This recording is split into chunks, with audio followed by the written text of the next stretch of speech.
So what happens?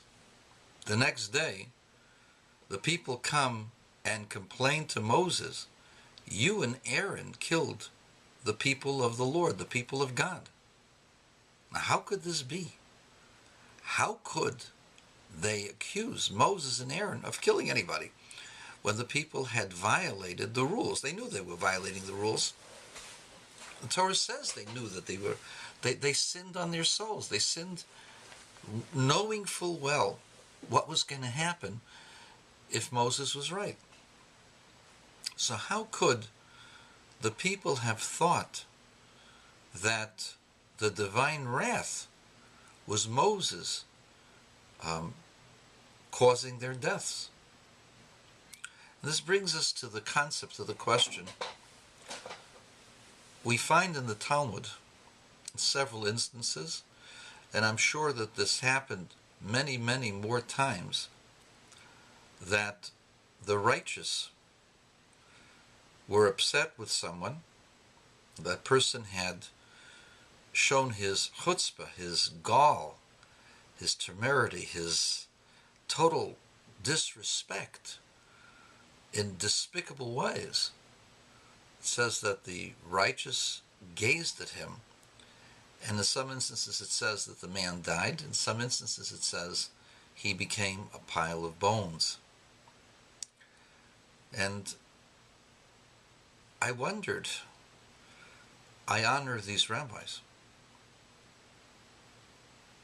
If the rabbi could kill with his stare, why isn't he a killer?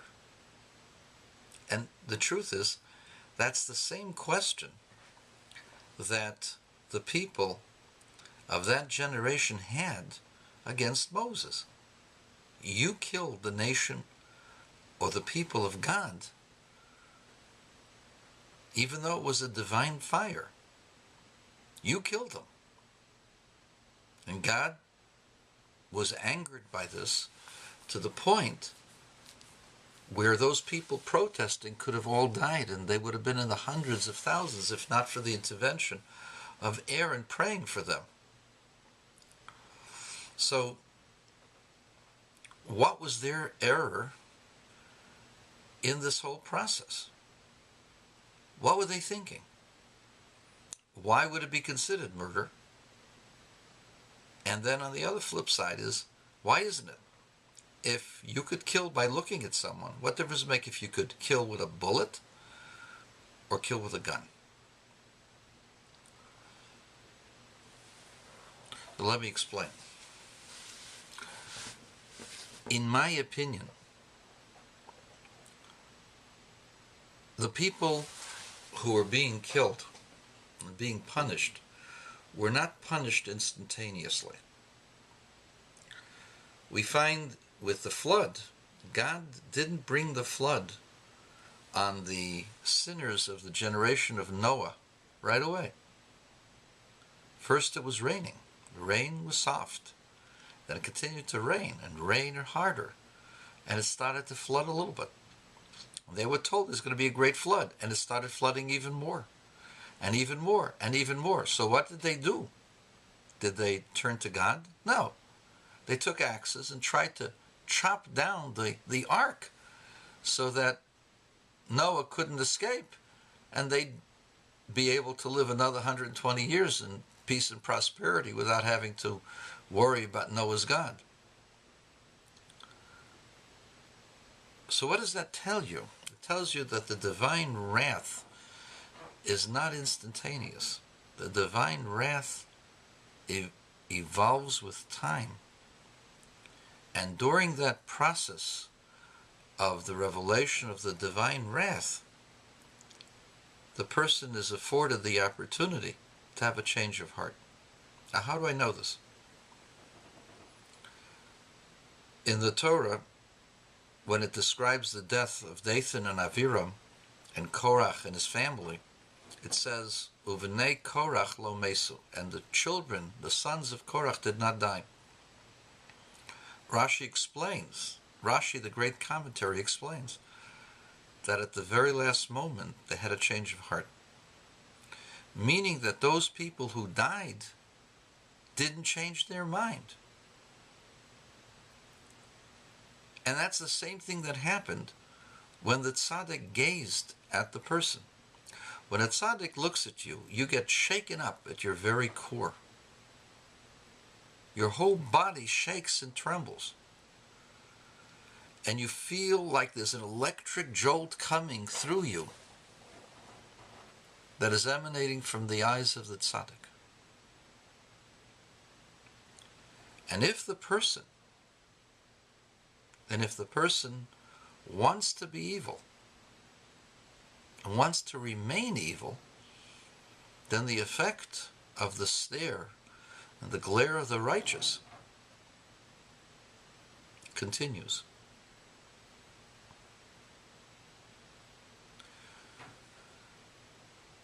What happens is that the righteous, their eyes are like a magnet. The divine spark that enlivens you is attracted to the magnet of holiness of the eyes of the righteous. The righteous are only attracted to sparks of holiness. That's why evil dictators, they got no holiness in them. I know that sounds trite and worn out, but that's what happens. The people who came in contact with them had a holy soul. And the righteous man was trying to shake up that holy soul, trying to get him to change. And he was shaken up. But he didn't want to change. And because he didn't want to change, the soul didn't want to come back to the body. What does it mean that he didn't want to change? What's the difference between the soul and the person? The person is the intellect. The person is the decision-making faculty of the person. The intellectual soul, which is independent from the godly soul. Godly soul rests within it, but it's not that. It's something totally different.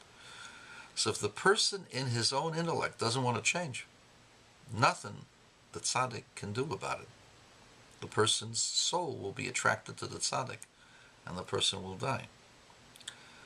So why is it that this was not murder or killing? Because the purpose of all of it was to shake the person up. The earth began to shake and began to swallow up the tents and the gold and the cattle. And Dathan and Aviram and Korach and his wife could say, God, please save us. We made a mistake. But they refused to do so. The children of Korach understood this was coming from God and prayed to God, said, God, we're wrong. Please save us. And they were saved. In fact, they became great men in Israel. The greatest of the Levites were the sons of Korach. So when Rabbi Shimon Bar Yochai looked at Judah, the son of Gerim, and he shook him up, Judah did not want to change. You know why? Rabbi Shimon Bar Yochai was saying that the Romans did not change, despite their actions. Yehuda was the son of a convert, and he was very offended, because his parents had converted. They did an act of change. Would Rab Shimon then discount their actions for ulterior motives? And therefore he was upset with Rab Shimon that he couldn't see that it was possible for a man to change his ways. And he did not want to change. Rab Shimon from his side understood him. But there's a difference between a person wanting to accept God's law and a person improving a road in order to put up a tariff. Big difference. In one instance, you do it for the sake of heaven. In the other instance, you're doing it just for your own personal greed. So the rabbi did not kill him. The rabbi gave him the opportunity to change. He refused and became a pile of bones. Good